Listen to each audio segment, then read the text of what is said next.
আগে দেখলেন জুবিন গর্গ বলে আসামের একজন গায়ক, যার গান ছোটবেলায় আমরা অনেক শুনেছি। তার প্রয়াণে এত মানুষ রাস্তায় নেমেছে, এত মানুষ তার শেষ দিনে তাকে শ্রদ্ধা জানাতে নেমেছে। বিশ্ব রেকর্ড হয়ে গেছে। ভারতবর্ষে কেন, এশিয়াতে এত মানুষ কারোর মৃত্যুর দিনে বের হয়নি কেন? কি ছিল সে? সে তো কিশোর কুমার নন, লতা মঙ্গেশকরও নন, অনেক হয়তো তার নাম এখানে শোনেনি।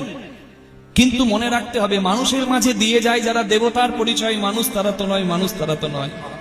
আসামবাসীর প্রাণ ওই জুবিন গর্গের ভেতরে ছিল, ওই গায়কের মধ্যে ছিল। মুম্বাইয়ে প্রতিষ্ঠিত হয়েছিল, কিন্তু মুম্বাইয়ে থাকেনি।